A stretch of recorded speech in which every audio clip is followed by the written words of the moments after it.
Laura Dunnett, the actually A-grade captain and also the secretary, and Dazza, the assistant coach. Welcome to Between the Posts, guys.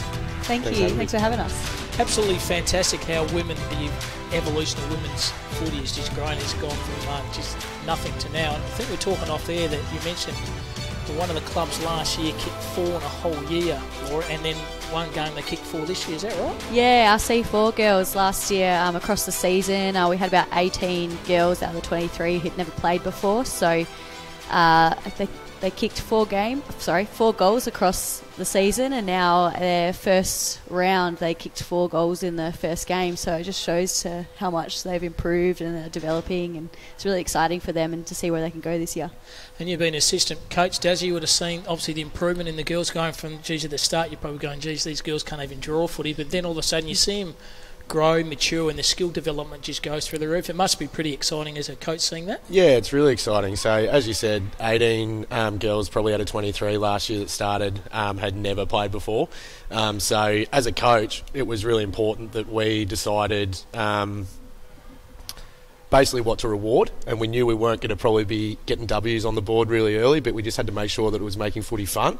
And going into this year, we've retained all the girls that we had last year, and you can see the improvement. It's out of sight. Obviously the results will come eventually. We're getting pretty close. Really happy with the development. And Laura, how did the progression go? Because I know it's no easy to get into the A-grade competition, any forms of level. So how did the Cottesloe Roosters actually end up in A-grade for the Women's Perth Footy League? So how far back you want me to go? Got plenty of time. Yeah. 2018 is when was our inaugural year. We were in B grade and we won our grand final that year, 2018. Went up to A grade. Unfortunately, player retention wasn't that great that year, so we lost a few to Waffle, and we ended up getting relegated. So we spent the next 2 years in B grade and made finals our first year back there, and then last year we ended up making it through to the grand final against Kingsley and came away the chocolates. So yeah, now found ourselves back in A grade again. And Laura, your pathway, how did you get involved in women's footy? Just a couple of the boys who actually played for Cottesloe, and I lived next door to a few of them that played, and we were just down the park one day and we were kicking the footy, and they're like, oh wow, you can actually kick it okay, right, and you can actually mark the ball, so maybe you should come down. And went down to one of the social events at Cottesloe and met a few of the girls, and they just encouraged me to come down to my first training sesh. So I think it was about round 5 in 2018. I had one training session and I was hooked. I loved it.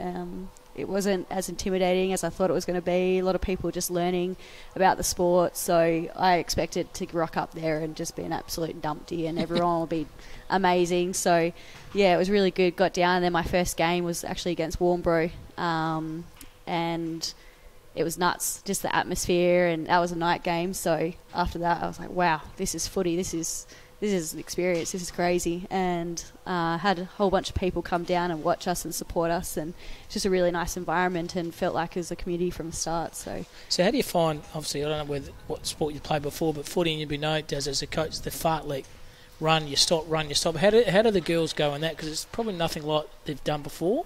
Yeah.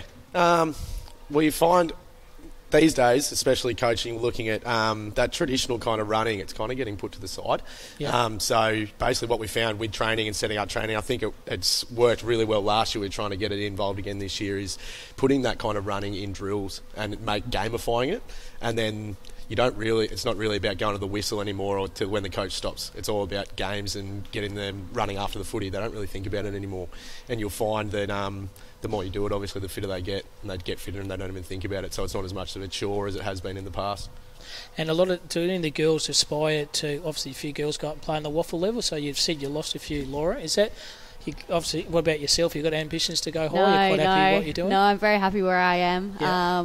I'm 30 years old as well, so I think I started my footy career at 26. Never expected it to go anywhere, and I just love the club, so there's been no moving for me. But there's definitely a lot of young girls coming through now. Now we're getting a few of the younger ones. They've definitely got potential there to go up to Waffle. We've had a few go to Waffle, give it a crack, and then have come back. So that's great that they're bringing back that experience to that amateur level as well.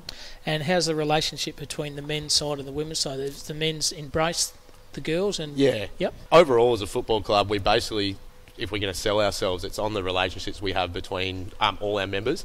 Obviously, dating back to 2018 when the Hens first started, it was a few of the players that put their hands up to help coach. As they've been quite successful, and we've got 2 teams now, the relationships between all 4 teams is really, really good. It's really important for the growth of the club as well. Like without good people, you're not really going to get anywhere.